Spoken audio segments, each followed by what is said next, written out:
My sister always stole every man I dated, but this time I introduced her to one who made her regret it forever. My name is Olivia. I'm 25 years old, and I need to tell a story I've been carrying for a long time. It's about my sister Natalie and how I finally managed to break a cycle that was slowly destroying me. It's not a simple story, and certainly not one I'm completely proud of, but it's my story. Natalie is 3 years younger than me, and she's always been the family's golden child. While I was the responsible one, the studious one, the one who got good grades and never caused trouble, she was the beautiful one, the charismatic one, the one who could get anything she wanted with a smile and some strategic tears. Our parents always made this clear through daily comparisons. Why can't you be more easygoing like Natalie? Or, Olivia, your sister has a special way with people, you should learn from her. The pattern started when I was 16. I was dating a senior boy named David. It was my first serious relationship, that intense teenage love that feels like it will last forever. Natalie was only 13 at the time, but she already showed a disturbing intuition about how to get male attention. During a house party, she showed up wearing one of my tightest shirts and started asking innocent questions to David about his hobbies, his dreams, his fears. Within 2 weeks, he broke up with me saying he needed space and wasn't ready for anything serious. A week later, I found them kissing in the backyard. When I confronted my parents about Natalie's behavior, the response was always the same. She's just a child, Olivia. She doesn't understand what she's doing. You should be more understanding with your little sister. But I saw in her eyes that she understood perfectly. There was a subtle satisfaction, almost imperceptible, when she got what she wanted. And what she wanted was always what was mine. At 17, it was Marcus, the basketball team captain. At 18, Jeremy, my chemistry lab partner whom I had studied with for months before we grew close. At 19, it was Alex, whom I met in college and with whom I spent the entire summer talking on the phone. The pattern was always the same. Natalie would appear, show interest in the same subjects they liked, flirt in an apparently innocent way, and within weeks or months, they would completely lose interest in me.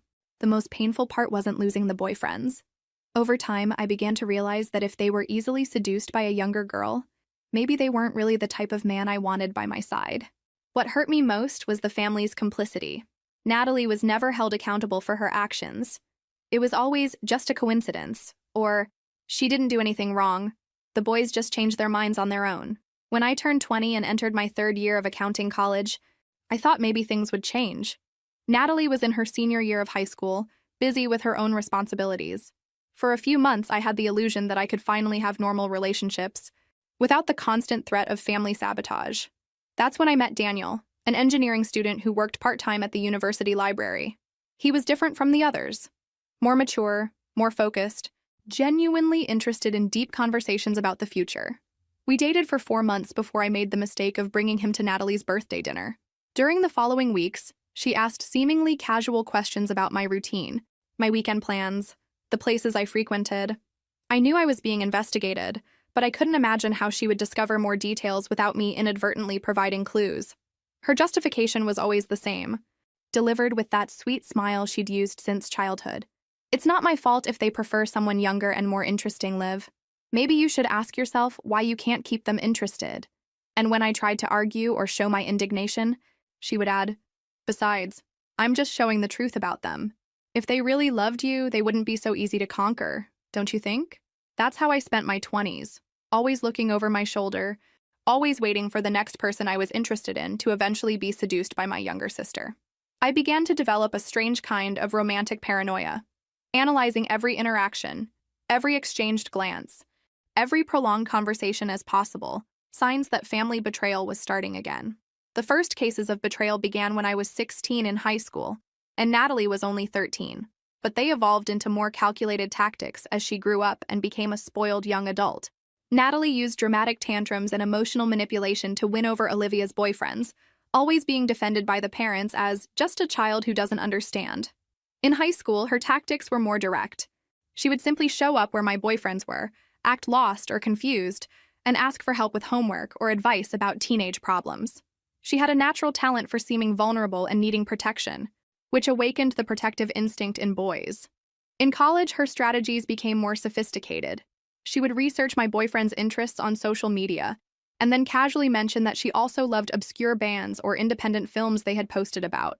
She would develop detailed opinions about subjects she had never shown interest in before, just to have deep conversations with them.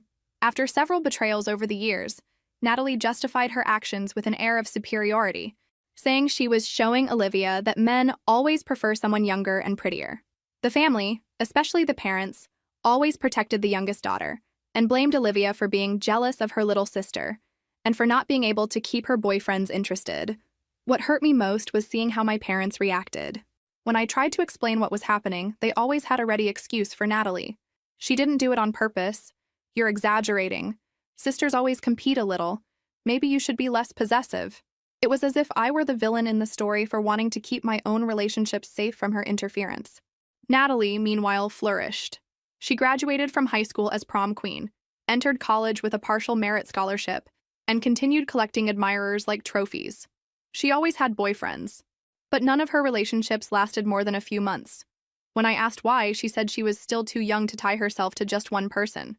At 24, after graduating and getting a job at a respectable accounting firm, I decided that maybe it was time to try a different approach. If I couldn't protect my relationships from Natalie, maybe I could at least choose men who were immune to her charm. Older men, more mature, with enough experience not to fall for teenage games.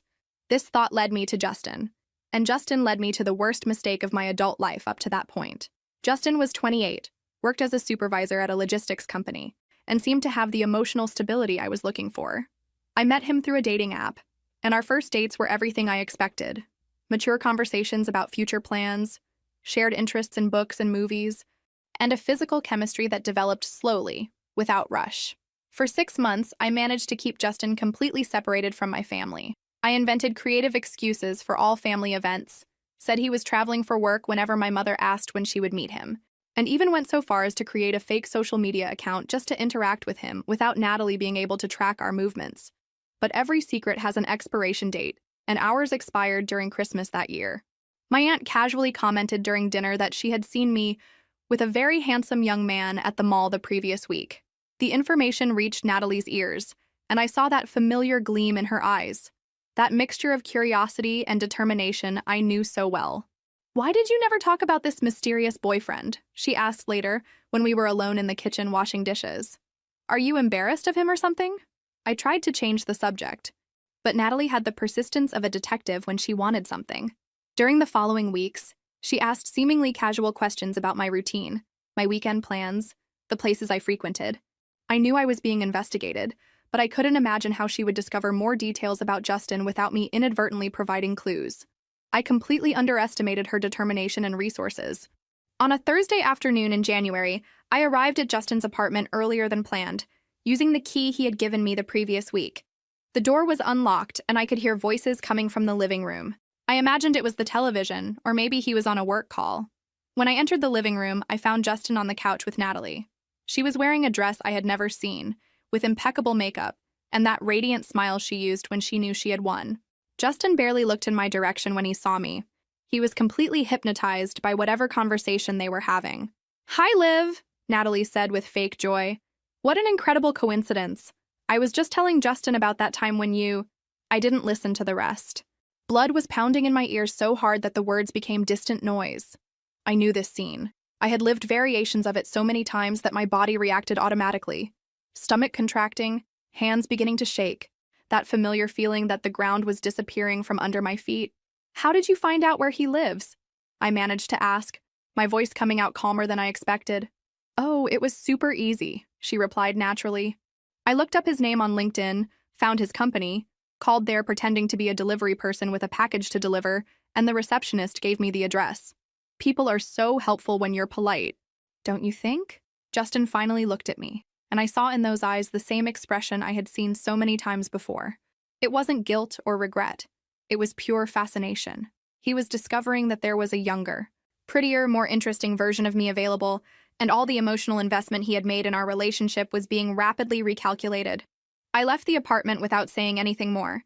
I knew exactly how the story would end, and I didn't have the energy to watch another performance of the same script that had traumatized me for years.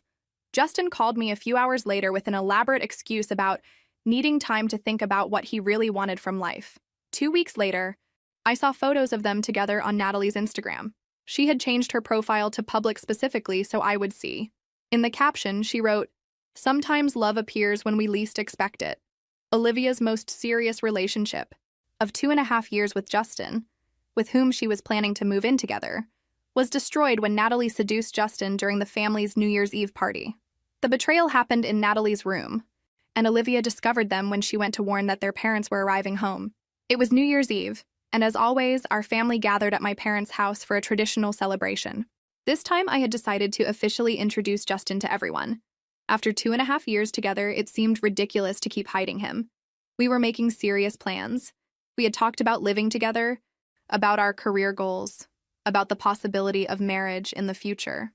Justin fit perfectly into the family dynamic during dinner. He talked about sports with my father, complimented my mother's food, and was polite, but not excessively attentive to Natalie. For a few hours, I thought that maybe she had finally matured enough to respect my relationships. How naive I was. Around 11 at night, people started preparing for the countdown. I was in the kitchen helping my mother with the dishes when I realized I hadn't seen Justin for a while. I looked around the house and couldn't find him in the living room, on the porch, or in my father's office. I went upstairs to check if he was in the bathroom, but the hallway was silent. That's when I heard low voices coming from Natalie's room. The door was ajar, and when I approached, I could see Justin sitting on the edge of her bed, with Natalie standing very close to him, talking softly about something I couldn't make out. It wasn't the position itself that alarmed me. It was the body language. The way she leaned toward him, how he looked up at her with that hypnotized expression I knew so well. It was the way they seemed completely absorbed in each other, as if the rest of the world didn't exist. I knocked on the door and entered. "The fireworks are going to start in a few minutes," I said, trying to keep my voice neutral. "Are you coming to watch?" Natalie moved away from Justin with that innocent smile she had used since childhood. "Of course! Justin was telling me about his work. It's so interesting." Justin got up quickly, looking slightly disturbed at being caught. "Sorry, Liv." Natalie was showing me her books. "I didn't know you two had such similar tastes in literature." Literature. Natalie, who I knew read nothing but gossip magazines and Instagram posts.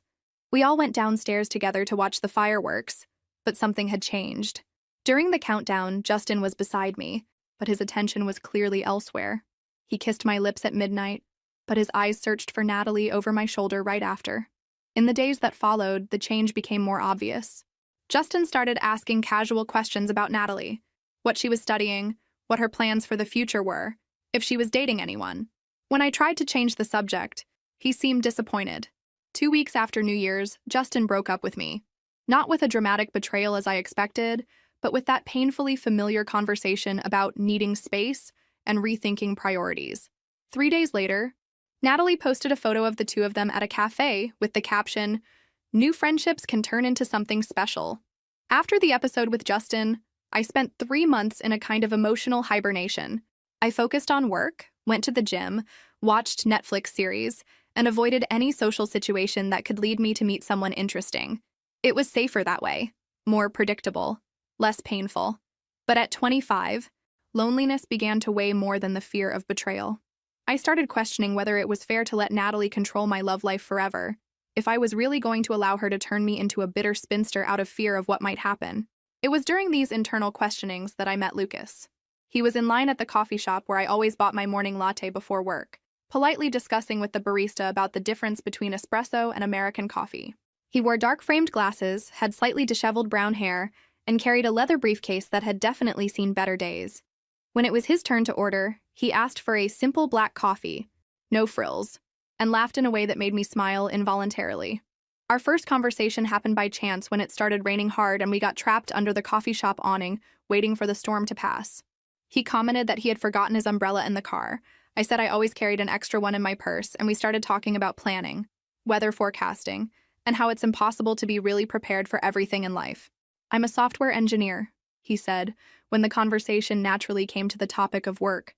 "I spend all day trying to predict all the possible problems a system can have, but I still forget to check the weather forecast before leaving home."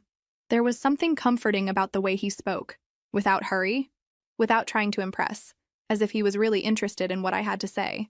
When I told him I worked as an accountant, he asked genuine questions about my daily routine, commented that he had always admired people who could keep everything organized and in order. When the rain finally stopped, he asked me if I would like to have real coffee sometime, in a place where we can sit and talk without needing a storm as an excuse. I accepted, but immediately felt that familiar pang of anxiety. Sooner or later, I would have to decide whether to introduce Lucas to my family. But this time, I decided to try a different approach. If I could keep Lucas secret long enough, maybe we could develop something strong enough to resist Hurricane Natalie when it inevitably arrived. Our first date was at a small coffee shop downtown, far from my neighborhood and anywhere I might run into acquaintances. Lucas arrived 5 minutes late, apologizing profusely and explaining that he had lost track of time solving a bug at work. We talked for 3 hours. He told me about his family in Oregon, about how he had moved here for work 2 years before, about his passion for vintage board games, and his secret dream of writing a science fiction novel. I talked about my college, about my plans to someday open my own accounting firm, about my obsession with true crime documentaries. I didn't mention Natalie once. At the end of the afternoon, when we finally said goodbye, Lucas said, "I know this might seem too early to say, but I have the feeling that you're the type of person I could have known for years and still discover new things about you." During the following weeks, we developed a carefully planned routine. We always met in places far from my home and family. We arranged our dates through a messaging app I kept hidden, and I invented a fictional friend named Sarah to explain to my parents why I was going out more lately. For 7 months, I managed to keep Natalie completely out of my romantic life. I changed my privacy settings on all social media, avoided posting photos that could give clues about where I was or who I was with, and created a parallel social routine that didn't intersect at any point with my family. But the universe has a cruel way of reminding us that we don't control everything. During the Memorial Day holiday, the whole family gathered at my parents' house for a traditional barbecue. I was relaxed, carefree, genuinely happy for the first time in a long time. I had spent the previous morning with Lucas, and I still had that inner glow that a healthy relationship provides. My cousin Megan, who studies veterinary medicine at the state university, arrived later than everyone else because she had to work until noon. When she saw me on the porch, she came straight to talk to me with that enthusiasm typical of someone who has news to share. "Olivia, I didn't know you were dating someone," she said, hugging me tightly. "I saw you at Lincoln Park last week with a tall man with glasses. You looked super in love. Why didn't you bring him today?" I felt my stomach drop. Lincoln Park was where Lucas and I had gone for a picnic the previous Tuesday. "I think you confused me with someone else," I tried to say, but Megan shook her head vigorously. "No, I'm sure it was you. You were wearing that blue blouse you wore at Grandma's birthday last year." The guy was cute, had a kind of intellectual look. Natalie, who had appeared silently beside me during the conversation, tilted her head with that expression of feigned curiosity I knew so well. "Mysterious boyfriend again, Liv?" she asked with a sweet smile. "Why do you always hide these things from the family?" Natalie immediately began investigating through social media and tracking Lucas through mutual friends. Olivia found them together at Lucas's apartment on a Thursday afternoon. Natalie showed total lack of remorse and even laughed cruelly, saying she always gets what she wants, while Lucas showed complete indifference to Olivia's feelings. On Monday following Memorial Day, I posted a photo on Instagram, just a coffee cup on a table, nothing that could reveal location or company. But within 2 hours, Natalie had liked the photo and commented, "That coffee looks delicious. Where is it? I'm always looking for new places to try." It was a coffee shop I had never frequented before, where Lucas had taken me because it was near his office. I posted the photo without thinking, momentarily forgetting that I now needed to be careful with every detail I shared online. During the following week, I did my best to alert Lucas without sounding paranoid. I said maybe it would be better if we met in different places for a while, that my family was being kind of intrusive lately, and that I preferred to keep our relationship private for now. "It's not that I'm in a hurry," he said during dinner at a Thai restaurant on the other side of town. "But sometimes I feel like you're running from something. If there's something you don't want to tell me yet, that's fine, but I'd like to know that eventually we can be more open about what we have." How could I explain that I wasn't running from him, but protecting him? How could I tell him about my sister without sounding like a bitter and paranoid person? On Thursday of that week, I decided to take a brave step. Maybe it was time to trust that Lucas and I had built something strong enough to survive Hurricane Natalie. I arranged to meet Lucas at his apartment after work. I planned to tell him everything about Natalie, about my history of sabotaged relationships, about why I had been so cautious. I arrived at his building at 5:30 in the afternoon, using the key he had given me 2 months before. The apartment door was unlocked, which was unusual. I entered slowly, calling his name, thinking maybe he was in the bathroom or talking on the phone. I heard voices coming from the living room. Voices, plural. I recognized Lucas's laugh, that genuine laugh I had learned to love. And I recognized the other laugh too, although my brain refused to process what I was hearing until I reached the living room door and saw with my own eyes. Natalie was sitting on his couch, wearing a dress I had never seen, with a posture that indicated she hadn't just arrived. There were 2 coffee cups on the coffee table, both partially empty. Lucas was leaning back in his favorite armchair, completely relaxed, with that expression of fascination I had seen so many times before. When they saw me, Natalie smiled with that familiar fake joy. "Hi, Liv. What an incredible surprise," she said, getting up gracefully. "I was just telling Lucas about that time you saved that cat from the tree when we were kids." Lucas looked at me with an expression that mixed confusion and curiosity. "You never told me you had a sister," he said, and there was something different in the tone of his voice. "Natalie is incredible. We were having the most interesting conversation. How did you find me?" I asked Natalie, my voice coming out surprisingly calm. "Oh, it was easier than I thought," she replied naturally. "Remember that coffee photo you posted? I went there several days in a row until I saw you 2 together. Then I just followed you here and wrote down the address. Today I came back and told the doorman I was your sister and that you had forgotten something important here. He was super nice and let me go up." She laughed in that cruel way I knew so well. "I always get what I want. Liv, you should know that by now." Lucas looked between us with a confused expression, but I could see he was already hooked. The same gleam in his eyes, the same posture leaning toward her, the same expression of fascination I had seen dozens of times before. "I think you better leave, Natalie," I said, trying to keep my voice firm. "Why the rush?" she replied, picking up her purse slowly. "Lucas and I were getting to know each other so well, weren't we?" "Lucas?" He nodded, clearly still under the effect of her charm. "She's really special, Liv. Why did you never talk about her?" "Because I knew exactly what would happen," I thought. "Because I knew this moment would come, as it always did." Natalie said goodbye with a kiss on Lucas's cheek that lasted a few seconds longer than necessary, and whispered something in his ear that made him smile. When she finally left, Lucas turned to me with that expression I knew meant the end of another relationship. "Why did you never tell me about your sister?" he asked, and I knew it didn't matter what my answer was anymore. Lucas broke up with me 3 days after that encounter. He didn't even have the decency to invent an elaborate excuse. He just said he felt a special connection with Natalie and that it wouldn't be fair to continue our relationship knowing that. When I asked if the 7 months we spent together meant nothing, he replied that sometimes the right person appears when we least expect it. The right person. As if Natalie were some kind of soulmate he had found by chance, and not a calculating predator who had tracked me down specifically to destroy another relationship. That night, alone in my apartment, I finally admitted a truth I had avoided for years. I hated my sister. It wasn't jealousy, it wasn't envy, it wasn't healthy competition between sisters. It was pure and crystalline hatred for someone who had spent almost a decade systematically destroying my ability to trust relationships, to believe I could be loved, to imagine a future where I didn't have to hide every important person in my life. And for the first time, I began to wonder, what if, instead of always running away, I finally gave Natalie exactly what she wanted? Consumed by anger and tired of always being the victim of her spoiled sister, Olivia decided it was time to give Natalie exactly what she wanted, an irresistible man who would teach her a lesson. She used her access to the public records system at the accounting firm where she worked to research criminal backgrounds and court proceedings. The idea came to me during one of those sleepless nights that followed the breakup with Lucas. I was lying in bed, mentally going over all the relationships Natalie had destroyed, when a question arose in my mind. What if I stopped trying to protect my boyfriends from her and, instead, introduced her to someone who would teach her a lesson? At the accounting firm where I worked, we had access to various databases for background checks on potential clients. It was part of our security protocol to detect fraud or financial risks. I had never used these resources for personal purposes, but the temptation was right there, in front of me.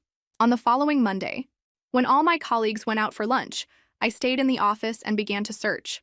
I looked for men in the 30 to 40 age range with a history of legal problems related to relationships, marriage fraud, romance scams, domestic violence cases, anything that indicated a pattern of predatory behavior with women. It was wrong. I knew it was wrong. But with each name that appeared on the screen, with each case I read, I felt a dark satisfaction growing within me. Finally, I had a way to get revenge. After 2 weeks of careful research, I found the perfect candidate. Nicholas Chen, 33 years old, with an impressive history of manipulation and psychological abuse. He had been sued by 3 different ex-girlfriends for financial fraud, had an assault charge that was dropped for lack of evidence, which usually meant the victim was convinced not to testify, and was currently facing a civil lawsuit for a fake investment scheme that had cost several people their retirement savings. The most interesting thing about Nicholas was that he was incredibly charming. His online photos showed an attractive, well-dressed man with that confident smile that could easily be mistaken for genuine charm by someone who didn't know his history.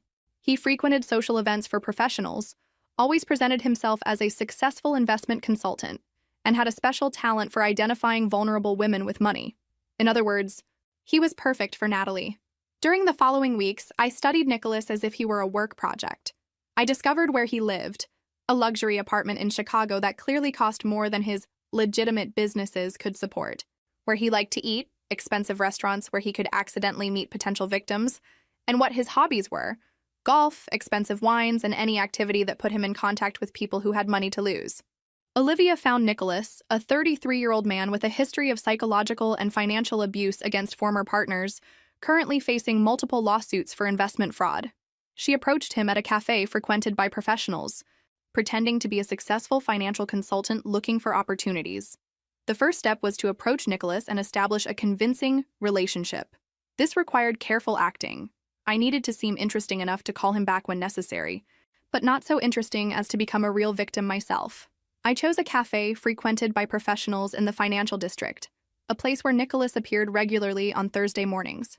I wore my best work suit, carried an expensive leather briefcase I had bought specifically for the occasion, and positioned myself strategically at a table where he couldn't help but notice me. When Nicholas entered, I was talking on the phone about a big deal I was about to close. I used financial terms I had learned at work, mentioned impressive amounts, and spoke with the kind of confidence someone like him would find irresistible. As expected, he approached when I finished the fictitious call. "Sorry for the intrusion," he said with that charming smile I had seen in the online photos. "I couldn't help overhearing your conversation. Do you work with financial consulting?" "Among other things," I replied, maintaining a mysterious tone. "I specialize in identifying investment opportunities for select clients." We spent an hour talking about business. I invented a convincing persona, an independent consultant who worked with discreet clients, always looking for partnerships with other talented professionals. Nicholas took the bait completely, seeing in me a potential source of new investors for his schemes. At the end of the conversation, we exchanged numbers and arranged a dinner to discuss business opportunities. He suggested an expensive restaurant, clearly trying to impress me, and I graciously accepted. During the following 2 weeks, I carefully built my facade. I created a convincing online presence for my fictitious persona, opened a bank account with some money to give credibility to my investments, and even rented a virtual office to have an impressive business address. Nicholas was clearly interested, not in me romantically, but in the financial potential I represented. This was perfect. I needed him to be invested enough in our partnership to agree to meet my family when the time came. During our third meeting, I casually mentioned that I had a younger sister. "She's beautiful," I said, showing a recent photo of Natalie I had taken from her social media. "And smart. She's finishing college. Has a lot of potential." I saw immediate interest in Nicholas's eyes. It wasn't romance. It was evaluation. He was categorically assessing Natalie as a potential mark, someone young and possibly naive enough to be easily manipulated. "She seems charming," he said, studying the photo with more attention than would be appropriate. "Are you too close?" "Very," I lied. "Actually, she's always asking me to introduce her to interesting men. I think she's gotten tired of college boys." The seed was planted. Now I just had to wait for the right moment to arrange the meeting. The perfect moment came when my mother called to invite me to Natalie's 23rd birthday dinner. "It would be so nice if you brought someone special this time," she said with that familiar maternal hope. "Natalie always brings boyfriends to family parties, and you always come alone." It was the opportunity I was waiting for. "Actually," I told my mother, "I have been seeing someone, Nicholas. He's an investment consultant, very successful. Maybe it's time for you all to meet him." My mother was radiant. Finally, her problematic daughter had managed to get a man who seemed worthy of introducing to the family. During the days leading up to the dinner, I prepared Nicholas carefully. I told him about my wonderful family, about how close and supportive everyone was, and especially about my adorable little sister, who was eager to meet someone mature and established. "She's exactly the type of person you would love," I said during our last meeting before the dinner. "Smart, ambitious, but still with that youthful innocence that's so rare today." Nicholas smiled in that way I had learned to recognize. It was the smile of a predator who had just identified potential prey. "I can't wait to meet her," he said, and I could hardly wait to see what would happen when two people accustomed to being the predators in any situation finally met.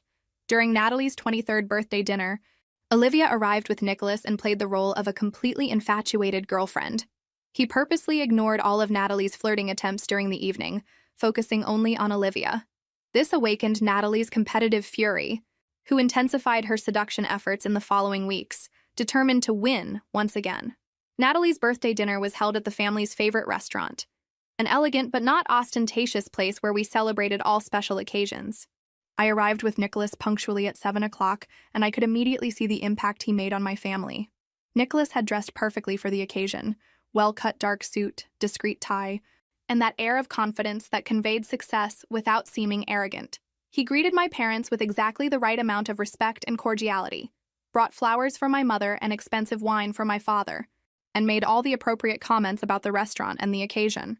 But the most important thing was how he behaved with me. Throughout the evening, Nicholas was the perfect boyfriend. Attentive, affectionate, clearly devoted. He pulled out my chair, asked if I was comfortable, made comments about how beautiful I looked, and included me in all conversations as if my opinion were the most important at the table. It was a masterful performance, and I knew that's exactly what it was, a performance. But for my family, who had spent years seeing me arrive alone at social events or having my boyfriend stolen by Natalie, seeing me with a man who clearly prioritized me was a revelation. Natalie arrived 15 minutes late, making her traditional dramatic entrance. She was stunning, wearing a dress that enhanced all her best attributes, with impeccable makeup, and that radiant energy that always drew everyone's attention in the room.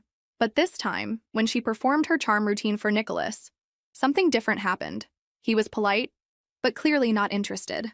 When she tried to start a conversation about her studies, he responded briefly and directed attention back to me. When she made jokes, he smiled politely but laughed genuinely only at mine.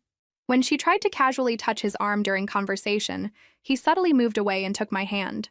I could see confusion growing in Natalie's eyes as the evening progressed. She wasn't used to being ignored, especially by men who were with other women. Her frustration became more obvious when she realized her usual tactics weren't working. "Nicholas," she said during dessert, leaning toward him with that smile that always worked. "Olivia told me you work with investments. It must be fascinating. I'd love to know more about what you do." "It's a job like any other," he replied without enthusiasm, kissing my hand. "I prefer not to talk about work during special moments like this. Today is about celebrating your incredible sister." The expression on Natalie's face was priceless. For the first time in her life, she was being publicly rejected by a man who clearly preferred my company to hers. At the end of the evening, when we were saying goodbye, Nicholas was cordial but distant with Natalie. He politely congratulated her on her birthday, but showed no interest in seeing her again or maintaining contact. "It was a pleasure meeting Olivia's family," he told my parents. "Especially someone as special as her deserves a wonderful family." We left hand in hand, leaving behind a Natalie visibly disturbed for the first time I could remember. During the following weeks, Natalie did exactly what I expected her to do. She began asking me questions about Nicholas, where he lived, where he worked, what his hobbies were. She started showing up in places where I normally went, clearly hoping to run into me and have another chance to impress him. I carefully fed her obsession. I casually mentioned that Nicholas liked contemporary art, and the next week she was posting photos of herself at museums. I commented that he appreciated wines, and she started attending tastings. I said he was a man who valued intelligence and ambition in women, and she began posting about her studies and career plans with a frequency she had never shown before. "He seems really special," she said during a family lunch 2 weeks after the birthday. "You two seem very happy together." There was something forced in the way she said this, as if the words left a bitter taste in her mouth. "We are very happy," I replied, smiling in a way I knew would irritate her. "Nicholas says he's never met anyone like me." The plan was working perfectly. For the first time in her life, Natalie wanted something she couldn't have simply by being younger and prettier. Nicholas had resisted her charm, and that only made her want him more. After 6 weeks of pursuit, Natalie finally managed to seduce Nicholas and moved into his luxury apartment in Chicago. She began facing problems when lawyers representing his former victims contacted her, believing she was his new business partner. Natalie invested her $38,000 in savings, money her parents had always given her, in Nicholas's investment fund. Natalie's pursuit became more intense as the weeks passed. She started showing up in places where Nicholas and I met, always with some excuse. She was in the area visiting a friend, there was a store she wanted to check out, she had an appointment that, coincidentally, was nearby. Nicholas, following my script perfectly, continued being polite, but clearly uninterested. He never gave her the kind of attention she was used to receiving, never showed fascination with her beauty or charm, and always redirected any conversation back to me. This was driving Natalie crazy. During a family dinner at the end of October, she finally exploded. "I don't understand," she said, clearly frustrated. "Why Nicholas is so different. Most men—" She stopped, realizing she was about to admit her usual strategy. "Most men what?" I asked innocently.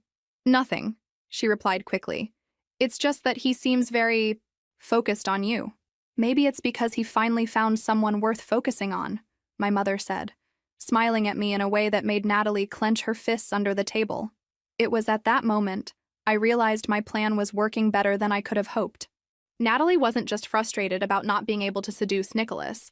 She was genuinely confused about why her usual tactics weren't working. In early November, I arranged the moment that would change everything. I agreed with Nicholas that we would have a public fight. Nothing too dramatic, just enough for Natalie to realize there was an opportunity. We chose a cafe frequented by people who knew my family, a place where I knew the news would quickly reach Natalie's ears. Nicholas and I staged an argument about irreconcilable differences and needing time to think. As planned, Natalie found out about our separation within 24 hours. And as I expected, she immediately saw this as her chance to finally get what she had been pursuing for months.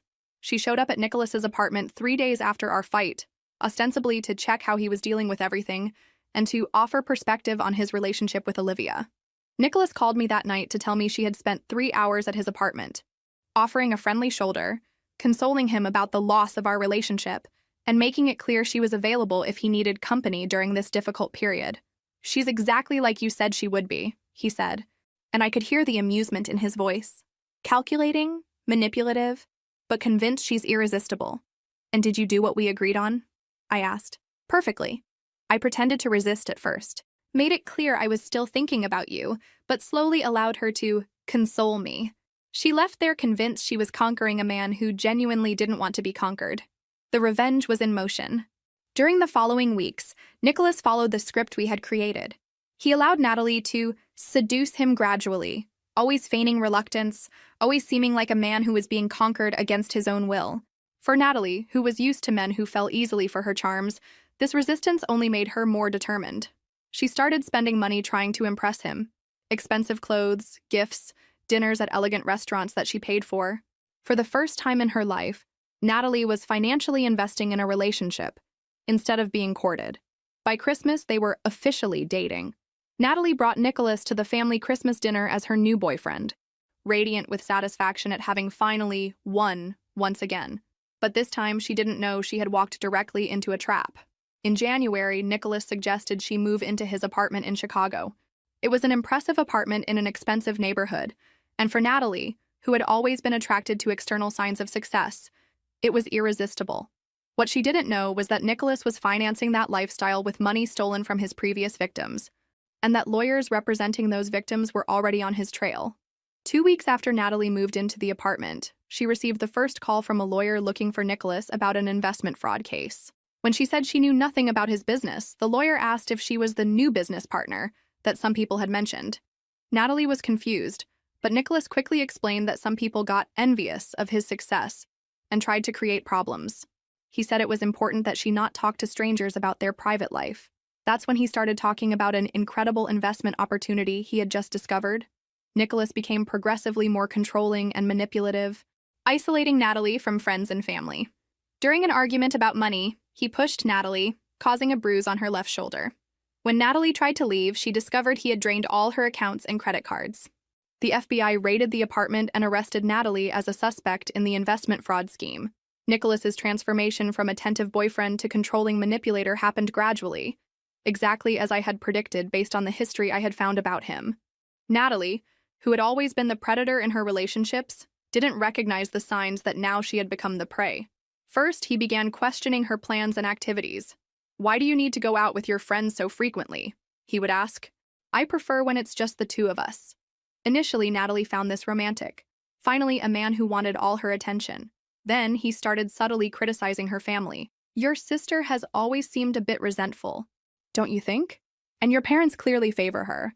You deserve better than that toxic dynamic. Since Natalie had always had a complicated relationship with the idea that I might have any importance in the family, she easily absorbed these suggestions. By March, Natalie was completely isolated. She had fought with her college friends for repeatedly canceling plans to stay with Nicholas. She had distanced herself from the family because Nicholas convinced her they didn't truly support her relationship. Her only social interactions were with Nicholas, and occasionally with the investors he brought for dinner at the apartment. It was during this period that Nicholas introduced his investment opportunity. He had discovered an exclusive fund that was offering guaranteed returns of 30% in 6 months. It was a unique chance, available only to a select circle of investors, and he had secured a spot for Natalie as a special favor. It's exactly the kind of investment that will guarantee our future together, he said, kissing her neck while showing impressive documents with fake logos and impossible profit projections. Imagine what we can do with that return. Maybe even buy our own house. Natalie had $38,000 in her savings account, money our parents had given her over the years to help with studies, and that she had never needed to use because they always paid all her expenses. It was her emergency fund, but Nicholas convinced her it was really her opportunity fund. Money sitting still is money lost, he said. And besides, you trust me, don't you? In April, Natalie transferred all her savings to Nicholas's investment fund account. What she didn't know was that this money went directly to his personal accounts, being used to pay his lifestyle expenses and to finance new schemes. It was also in April that Nicholas's behavior became more aggressive. He started yelling at her for small things, leaving dishes in the sink, arriving 5 minutes late from somewhere, questioning his decisions. Natalie, who had never experienced this type of treatment, didn't know how to react. During an argument about the investment in May, Natalie had asked when she could see some returns. Nicholas pushed her against the kitchen wall. The impact left a purple bruise on her left shoulder, and when she started crying, he alternately apologized profusely and blamed her for provoking him. You know I love you, he said, hugging her while she still trembled. But sometimes you make me so frustrated. I'm working so hard to guarantee our future, and you keep questioning me as if you don't trust me. It was the first time Natalie experienced physical abuse, and she didn't know how to process what had happened. She called my mother that night, but when our mother asked about her shaky voice, Natalie made up an excuse about having a cold. Nicholas noticed the call and didn't like it. Why are you calling your family without telling me? He asked. I thought we had talked about maintaining our privacy. From that moment on, he began monitoring her communications more closely. In June, when Natalie tried to access her bank account online, she discovered she no longer had access. Nicholas had changed all the passwords and become the only authorized signatory on all her accounts. When she confronted him, he explained that he had consolidated their finances for greater efficiency. Real couples don't hide money from each other, he said. Besides, I understand investments much better than you.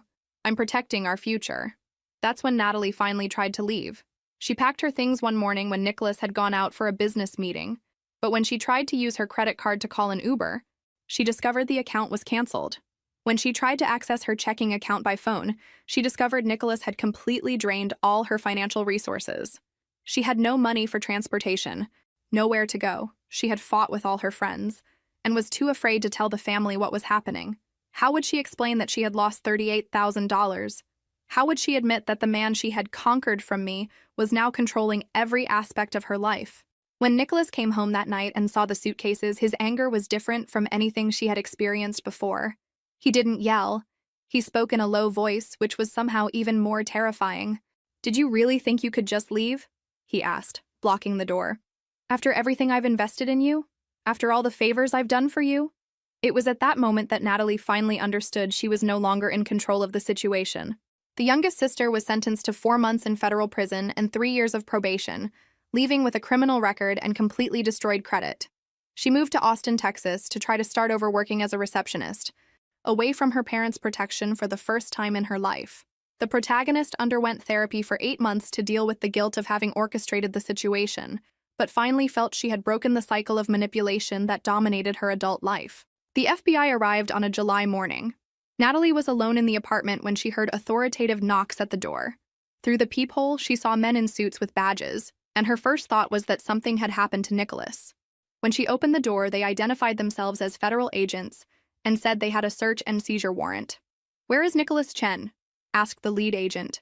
"He went out for a meeting," Natalie replied, genuinely confused. "What's happening?" That's when she discovered that Nicholas was being investigated for multiple cases of investment fraud, money laundering, and financial abuse. The luxury apartment where she lived had been bought with money stolen from at least 15 different victims. The investments he had promoted never existed.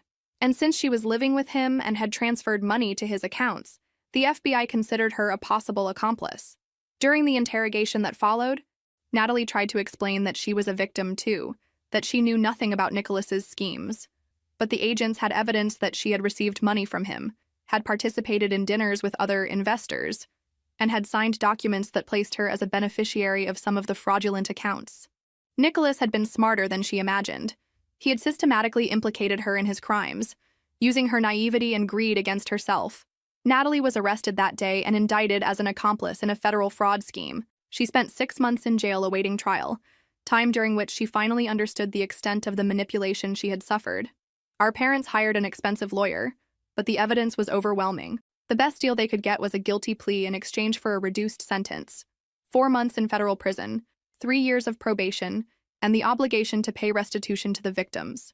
Money she didn't have, since Nicholas had stolen all her savings. When Natalie got out of prison, she was a completely different person. The arrogant confidence had disappeared, replaced by constant anxiety and deep distrust of anyone who approached her. Her criminal record meant she couldn't get a job in her field of study, and her credit was completely destroyed. She moved to Austin, Texas, far from the family and memories, and got a job as a receptionist at a veterinary clinic. It was honest work, but it was light years away from the privileged life she had always known. For the first time in her life, Natalie was truly alone, without her parents' protection, without admirers willing to take care of her, without financial resources to fall back on when things got difficult. As for me, it took months to fully process what I had done. Initially, I felt a dark satisfaction seeing Natalie finally face real consequences for her actions. After years of being her victim, there was a part of me that delighted in seeing her experience what it was like to be manipulated and controlled. But as time passed, satisfaction gave way to guilt. I had deliberately orchestrated my sister's introduction to a dangerous predator. Even though she had made choices that led to the consequences, I had created the situation knowing exactly what the result would be.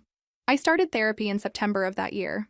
I needed help processing not only the years of trauma Natalie had caused me, but also my own capacity for such calculated and destructive revenge. During 8 months of weekly sessions, I learned to separate justice from revenge, to understand the difference between protecting oneself and attacking, and to recognize that breaking the cycle of manipulation shouldn't involve perpetuating another type of harm. Dr. Sarah Martinez, my therapist, helped me understand that both Natalie and I were products of a dysfunctional family dynamic that had rewarded manipulative behavior and created toxic competition between sisters. "You broke the cycle," she said during one of our last sessions, but at a very high cost. The question now is, how are you going to use this experience to create healthy relationships in the future? Today, 3 years later, Natalie still lives in Austin. I learned through our cousin Megan that she's in therapy too, that she has a small but clean apartment, and that she's slowly building a life based on honesty instead of manipulation. She's dating a veterinarian who works at the clinic, a man who knows her whole story and chose to stay anyway. Our parents finally recognized that the family dynamic they created contributed to both daughters' problems. They also started therapy, and for the first time in years, our conversations don't involve comparisons or competition. As for relationships, I learned to value men who consistently choose me, not those who can be easily distracted by someone else. I've been dating someone for 2 years, a history teacher named David who knows my whole story with Natalie and loves me not despite my mistakes, but including them. The cycle is broken, not in the way I expected, and certainly not in a way I would recommend to anyone, but it's broken. I learned that true victory isn't destroying those who hurt us, but building a life where that kind of pain can no longer reach us. Natalie and I exchange birthday cards now, but we're still not ready for a complete reconciliation. Maybe we never will be. But for the first time since we were children, we're not enemies. We're just 2 women who grew up in a toxic environment, who hurt each other in terrible ways, and who are now trying to figure out how to be better people. Sometimes, breaking a cycle means accepting that some things can't be completely repaired, only transformed into something different, something that allows everyone to move forward.